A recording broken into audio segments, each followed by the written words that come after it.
ముందుగా హెడ్లైన్స్. హైదరాబాద్లోని నందినగర్లో బీఆర్ఎస్ వర్కింగ్ ప్రెసిడెంట్ కేటీఆర్ మీడియాతో మాట్లాడారు.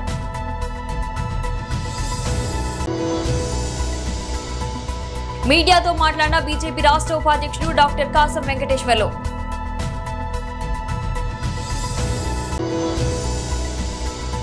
YSRCP state coordinator Sajjala Ramakrishna Reddy press meet.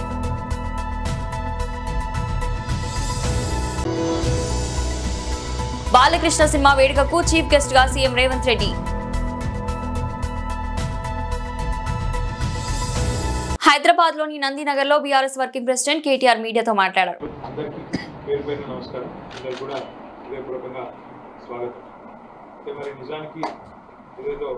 Media కార్యక్రమంలాగా అనుకోలేదు, కేవలం మనం కొంతమంది కలిసి మాట్లాడుకుందాం అనుకున్నాం కాబట్టి చిన్నగానే చేస్తున్నాం. 29 నవంబర్ మరి పెద్దలు కేసీఆర్ గారి నిరాహార దీక్ష,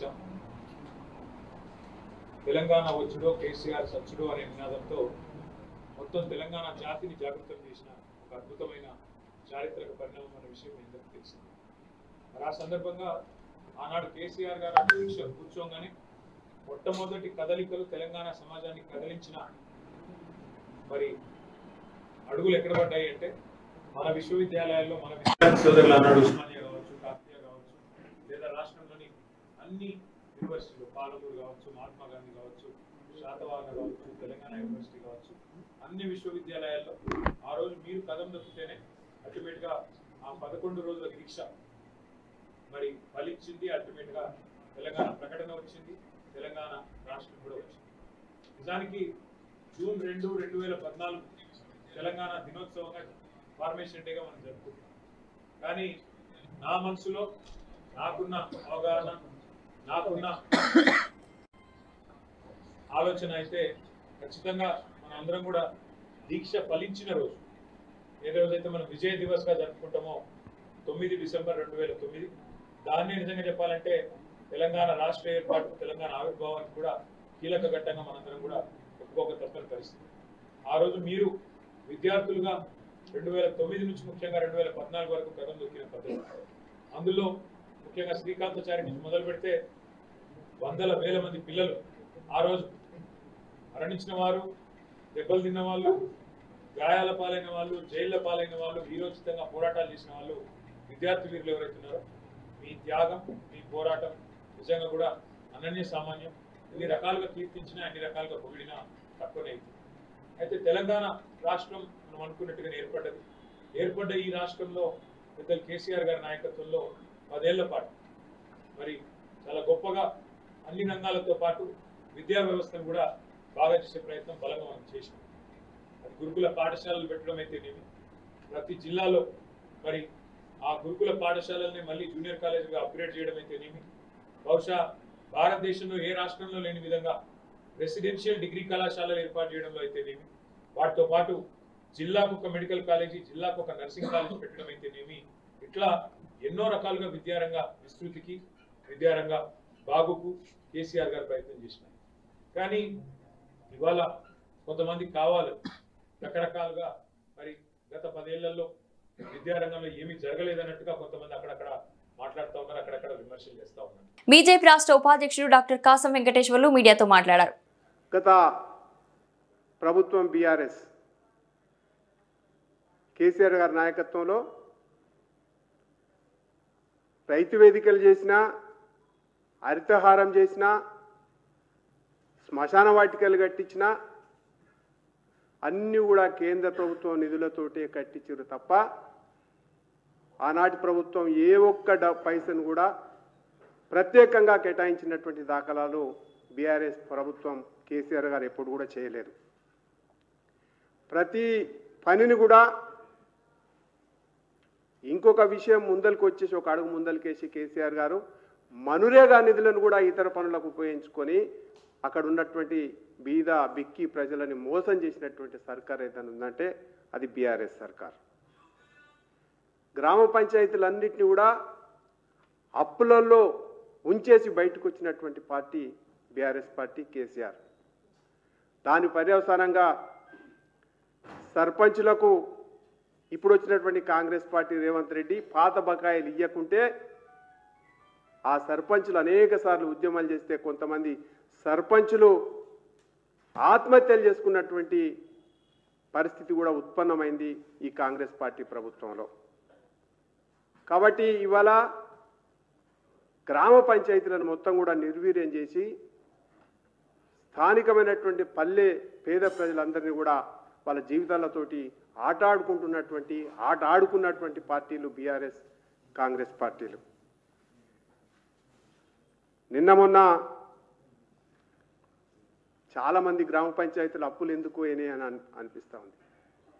ట్రాక్టర్లు అనవసరంగా కొని గ్రామ పంచాయతీ మీద నెత్తిలేస్తే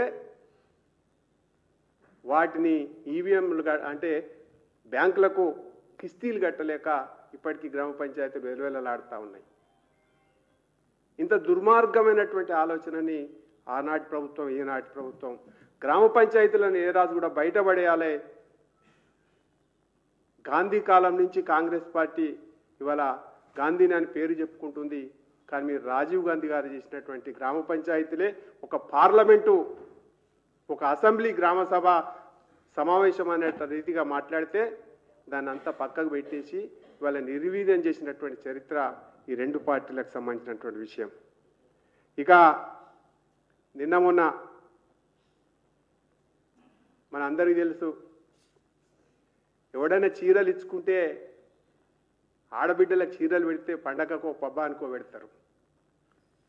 కానీ ఇవాళ తద్దినాలకు చీరలు పెట్టే పరిస్థితి కనపడతా ఉంది.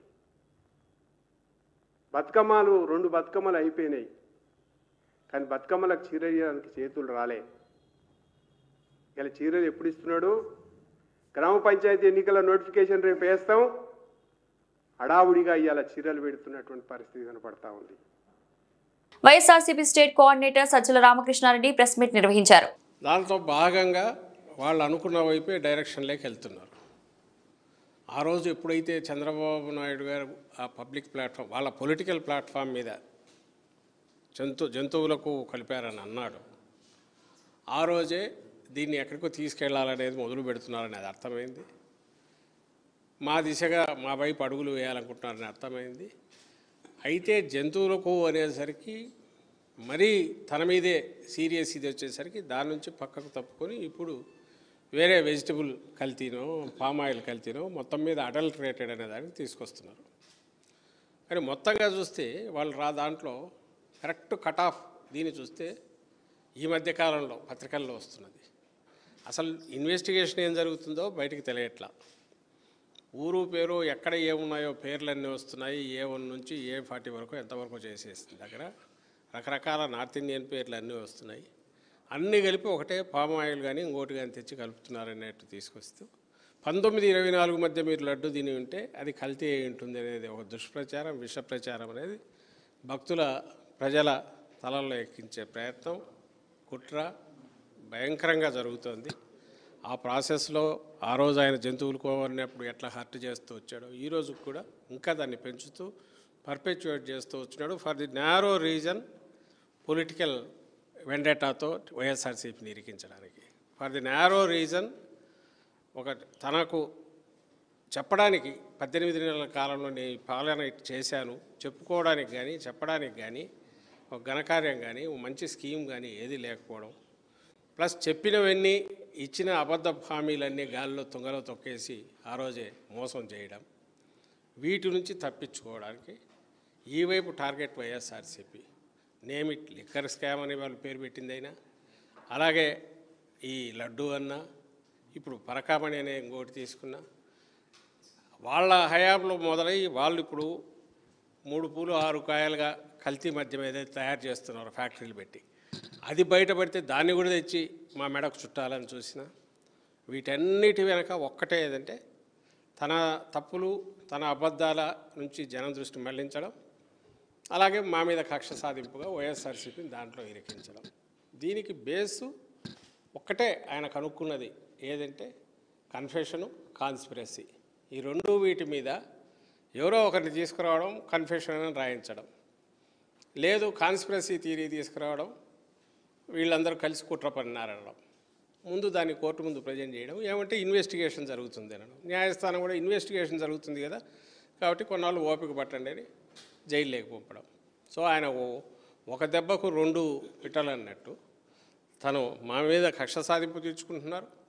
ఇంకోవైపు తన మోసాలు అబద్ధాలు చెప్పినవి వాటిని కప్పిపుచ్చుకోవడానికి ప్రయత్నం చేస్తున్నారు. ఇంకోటి ప్రజల్లో విష ప్రచారము అవి బాగా విపరీతంగా చేస్తున్నారు. అందులో భాగంగానే లడ్డూది కూడా జరుగుతుంది.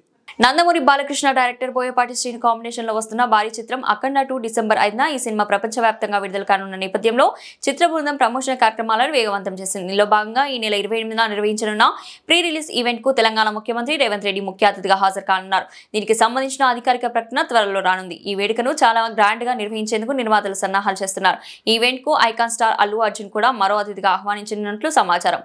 అయితే ప్రస్తుతం ఆయన అట్లీ దర్శకత్వంలో తెరకెక్కుతున్న సినిమా షూటింగ్ లో బిజీగా ఉండడంతో ఈవెంట్ కు రాలేకపోతున్నారని తెలిసింది. సినిమా విడుదలయ్యాక జరిగే సక్సెస్ మీట్ లో బన్నీ పాల్గొనే అవకాశం ఉందని అంటున్నారు. భారీ అంచనాల మధ్య వస్తున్న ఈ చిత్రాన్ని 14 రీల్స్ ప్లస్ బ్యానర్ పై రామ అచంట, గోపి అచంట నిర్మిస్తున్నారు. తమన్ సంగీతం అందిస్తున్న ఈ సినిమా నుంచి ఇప్పటికే విడుదలైన ఫస్ట్ గ్లిమ్స్ జాజికాయ పాట ప్రేక్షకులను విశేషంగా ఆకట్టుకున్నాయి. మరోవైపు డిసెంబర్ 4వ తేదీ రాత్రి నుంచే పెయిడ్ ప్రీమియర్ షోలు ప్రదర్శించాలని నిర్మాతలు ప్లాన్ చేస్తున్నారు. ఇందుకు సంబంధించిన అనుమతుల కోసం చిత్ర బృందం ఎదురుచూస్తుంది.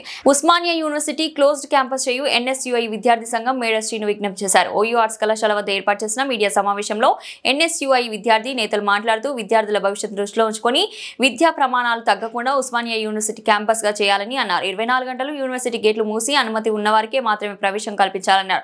వర్సిటీలో అడ్మిషన్ లేని వ్యక్తులు నిర్వహిస్తున్న సభలు, సమావేశాలు, ర్యాలీలు, ఇతర కార్యక్రమాలకు అనుమతి ఇవ్వకూడదని, నిబంధనలు ఉల్లంఘించి కార్యక్రమాలు నిర్వహిస్తే వర్సిటీ అధికారులు చట్టరీత్యా చర్యలు తీసుకోవాలని అన్నారు.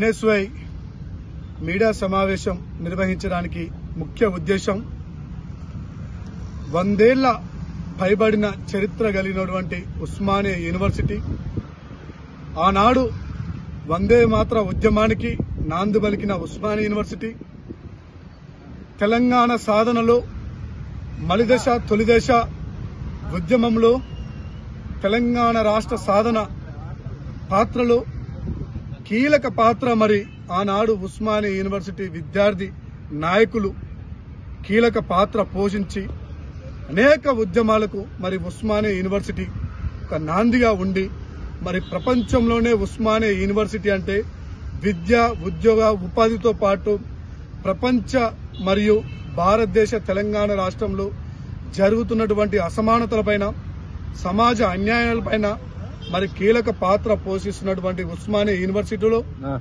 మరి ఈనాడు ఉస్మానియా యూనివర్సిటీ మరి చెప్పుకునే విధంగా కూడా లేని పరిస్థితి ఉంది. ఎందుకంటే తెలంగాణనే కాదు భారతదేశంలో ఎక్కడ కూడా రాష్ట్ర యూనివర్సిటీలు, కేంద్ర యూనివర్సిటీలు మరి గేట్లు క్లోజ్ ఉండడం జరుగుతుంది. కానీ ఉస్మానియా యూనివర్సిటీ ఓపెన్ గేట్లు ఉండడం వల్ల మరి బయట ఉన్న వాహనాలు ఉస్మానియా యూనివర్సిటీలోకి రావడం వల్ల ఇక్కడ ఉన్నటువంటి విద్యార్థులకి చాలా ఇబ్బందులు ఎదుర్కోవాల్సి వస్తుంది.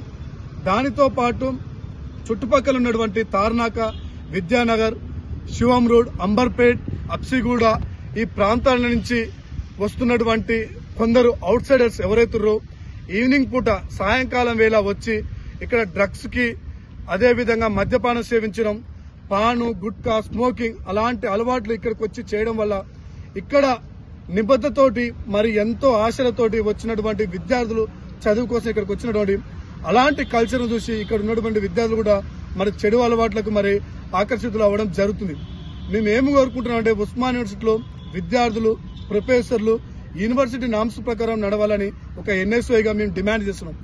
మరి ఈ యొక్క డిమాండ్స్ కి యూనివర్సిటీ అధికారులు తక్షణమే మరి ఆలోచన చేసి వారు యూనివర్సిటీని 24 గంటలు మరి గేట్లు మూసివేయాలని చెప్పేసి కూడా కోరుకుంటున్నాం. 24 గంటలు గేట్లు ఓపెన్ ఉంటే ఏమైతుందో మీకు ఈ ఫోటో ద్వారా చూపిస్తాం.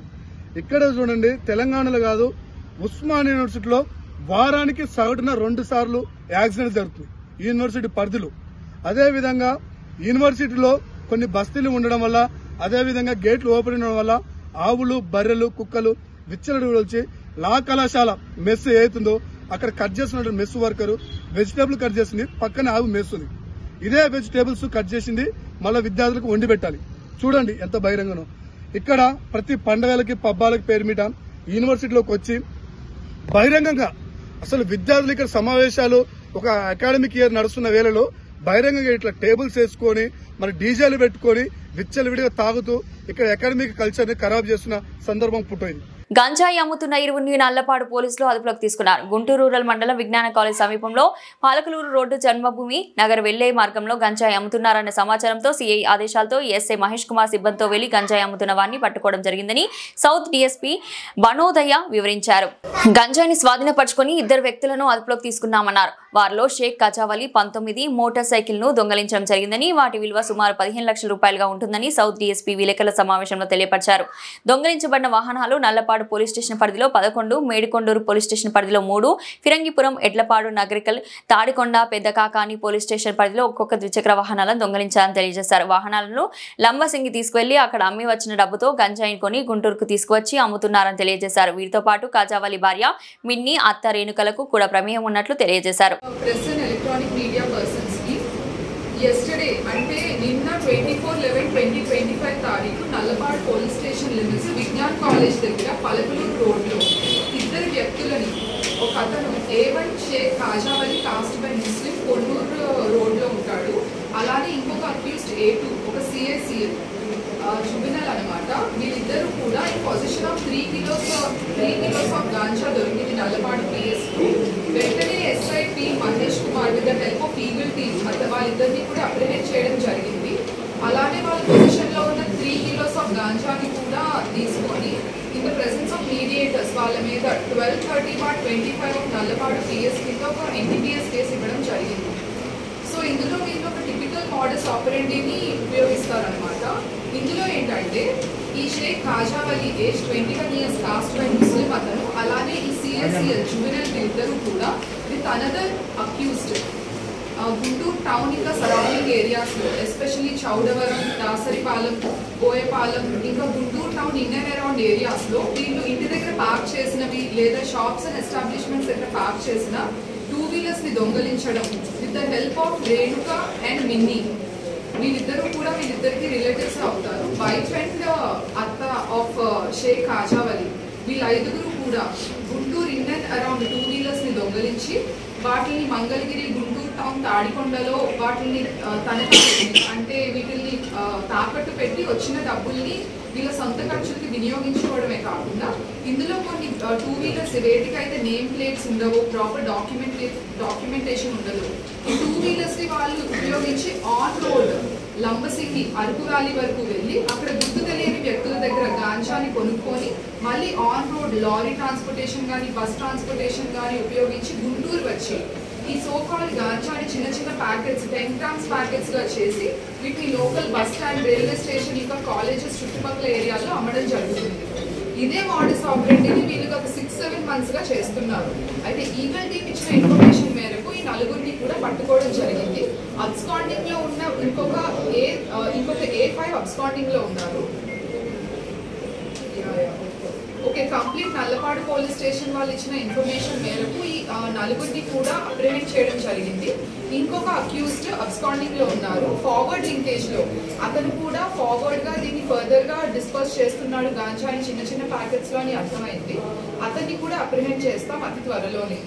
అయితే ఇందులో ఇంట్రెస్టింగ్ ఫ్యాక్ట్ ఏంటంటే వీళ్ళు ఏవైతే బైక్స్ని తాకట్టు పెట్టారో దొంగతనం చేసి, ఏవైతే బైక్స్ని ఉపయోగించి గాంజాని తీసుకొని వస్తున్నారు లంబసింగి, అరకు వ్యాలీ నుంచి, ఆ 19 బైక్స్ని కూడా ఇంటాక్ట్ 15 lakhs వర్త్ ప్రాపర్టీని నల్లపాడు పోలీస్ వాళ్ళు రికవర్ చేయడం జరిగింది. వీళ్ళు ఎక్కడెక్కడైతే తాకట్టు పెట్టారో ఆ తాకట్టు పెట్టిన వాళ్ళ దగ్గర నుంచి కొనుక్కున్న వాళ్ళ దగ్గరికి కూడా ఇన్ఫర్మేషన్ సప్లై చేసి వాటిలన్నింటినీ కూడా వాళ్ళ పొజిషన్ నుంచి రికవర్ చేయడం జరిగింది. ఏఐసీసీ నూతన ఆలోచనలకు అనుగుణంగా ప్రజాస్వామ్యబద్ధంగా దేశవ్యాప్తంగా ఉన్న అన్ని జిల్లాలకు జిల్లా కాంగ్రెస్ పార్టీ అధ్యక్షుని ఎంపిక చేసే ప్రక్రియ మొదలుపెట్టినట్లు ఏఐసీసీ పరిశీలకులు All India Kisan Congress vice chairman Akhilesh Shukla తెలిపారు. మంగళవారం నాడు రామచంద్రపురంలో నియోజకవర్గ ఇన్ఛార్జ్ కోట శ్రీనివాస్ ఆధ్వర్యంలో బుచ్చిరాజు కళ్యాణ మండపం వద్ద జరిగిన విలేకరుల సమావేశంలో ఆయన మాట్లాడుతూ గతంలో జరిగిన డీసీసీ అధ్యక్ష ఎన్నిక ప్రక్రియ కన్నా మరింత ప్రజాస్వామ్యబద్ధంగా ప్రతి కార్యకర్త అభిప్రాయాన్ని లోతుగా తెలుసుకునే ప్రక్రియ భాగంగా పూర్తిగా ఏఐసీసీ పర్యవేక్షణలో డీసీసీ అధ్యక్షులను నియమించాలని పార్టీ అధిష్టానం పిలుపు మేరకు ఈ కార్యక్రమాన్ని చేపట్టినట్లు ఆయన తెలిపారు. విలేకరుల సమావేశం అనంతరం జరిగిన సంస్థాగత నిర్మాణ కార్యక్రమంలో ఆయన మాట్లాడుతూ రాజకీయాలలో కోనసీమ జిల్లాకు ఒక ప్రత్యేకత ఉందని అన్నారు. గ్రామ స్థాయిలో బలోపేతం చేసే దిశగా మన ఏఐసీసీ పెద్దలు ఒక తీర్మానం చేసి ప్రతి జిల్లాకి కూడా ఒక ఏఐసిసి అబ్జర్వర్ని పంపించడం జరిగింది. ఈ ప్రాసెస్ దేశం మొత్తం కూడా జరుగుతుంది, అలాగే మన ఆంధ్రప్రదేశ్లో కూడా జరుగుతుంది. మనకి ఏఐసిసి అబ్జర్వర్గా అఖిలేష్ శుక్లా గారు రావడం జరిగింది. అలాగే పిసిసి నుంచి నేను రాంబాబు గారు కూడా ఈ బాధ్యత తీసుకోవడం జరిగింది. దీనికి నాయకులు కార్యకర్తలు అందరూ కూడా సహకరించాలని కోరుతున్నాను. దీని యొక్క ప్రధాన ఉద్దేశం ఏంటంటే కాంగ్రెస్ పార్టీ ఒకనొక టైంలో రాజుగా వెలిగిన పార్టీ ఈ రోజు ఇలాంటి పరిస్థితికి ఎందుకు దిగజారిపోయింది, ఇంకా ఏం చేయాలి, పార్టీ బలోపేతం కోసం ఇంకా ఎటువంటి నిర్ణయాలు తీసుకోవాలని మీ యొక్క సూచనలు సలహాలు ఇవన్నీ కూడా ఆయన తీసుకుని ఒక ఫైల్ రెడీ చేసి పిసిసికి అలా ఏఐసిసికి పంపించి మనం ఒక మంచి నాయకుడిని ఎన్నుకుంటే డిసిసి కావచ్చు, ఇంకో మండల ప్రెసిడెంట్ గారు కావచ్చు, గ్రామ ప్రెసిడెంట్ గారు కావచ్చు, ఎవరైతే బాగుంటుంది, ఎవరైతే అందరినీ కలుపుకుని వెళ్తారు, ఎవరైతే పార్టీని బలోపేతం చేస్తారు, ఎవరైతే పార్టీని ఇంకొంచెం ముందుకు తీసుకెళ్ళగలరు అనే ఉద్దేశంతో మీ యొక్క ఆలోచనని, మీ యొక్క గ్రామ స్థాయిలో మీ యొక్క ఫేస్ చేస్తున్న సమస్యల్ని పలానా వ్యక్తి అయితే కలుపుకెళ్ళగలరు, అందరితో బాగుంటారు, బాగా మాట్లాడతారు, మాకు భరోసా ఇవ్వగలరు, ఒక పోరాటం చేయాలన్నా మాకు సహకరించగలరు, ఇలా ఒక వ్యక్తి పేరు మీరందరూ ఏ పేరు సూచిస్తే ఆ పేరుని ఆయన ఆ పేరు తీసుకుని ఇతనైతే ఈ జిల్లాను నడిపించగలరు, వీరందరూ సహకరించగలరు, అక్కడ నాయకులు అందరూ కోరుకుంటున్నారని చెప్పి మన యొక్క అభిప్రాయాన్ని ఆయన ఏఐసిసి పెద్దలకు తెలియజేస్తారు. దాని ద్వారా మనకు ఒక మంచి నాయకులు వస్తారు, మన జిల్లా బాగుంటుంది, మన జిల్లా నాయకత్వం కూడా ఇంకా బలపడుతుంది. ఇప్పటికి మన జిల్లా ప్రెసిడెంట్ గారు ఆయనకి ఈ కార్యక్రమం కోసం ఆయనకి నేను ఫోన్ చేయడం జరిగింది. ఆయన తిరుపతిలో ఉన్నానని చెప్పడం వల్ల మన కృష్ణుడు గారు, గౌతమ్ గారు, ఇంకా పెద్దలందరూ కూడా ఈ బాధ్యత తీసుకుని ఈ యొక్క కార్యక్రమాన్ని 7 రోజులు కూడా వాళ్ళ భుజాల మీద ఎత్తుకుని నడిపిస్తున్నందుకు మా ముగ్గురి తరఫు నుంచి కూడా ధన్యవాదాలు తెలియజేసుకుంటున్నాను. Thank you sir. అలాగే ఈ కార్యక్రమానికి ఈ రోజు ఈ నియోజకవర్గం, తర్వాత 7 రోజులు కూడా 7 నియోజకవర్గాల్లో జరుగుతుంది. మీరందరూ కూడా సహకరించాలని చెప్పి నాయకుల్ని, మీడియా మిత్రులు కూడా కోరుతూ సెలవు తీసుకుంటున్నాను. ఇప్పుడు బులెటిన్ ముగించే ముందు హెడ్లైన్స్ మరోసారి. హైదరాబాద్ లోని నందీనగర్ లో బీఆర్ఎస్ వర్కింగ్ ప్రెసిడెంట్ కేటీఆర్ మీడియాతో మాట్లాడారు.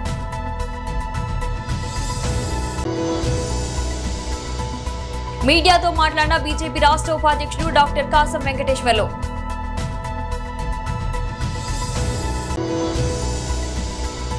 YSRCP state coordinator Sajjala Ramakrishna Reddy press meet.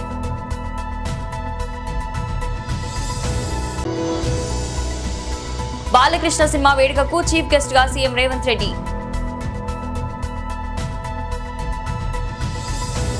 ఇది ఇవాల్టి బులెటిన్. మరో బులెటిన్ మళ్ళీ కలుద్దాం. అంతవరకు సెలవు.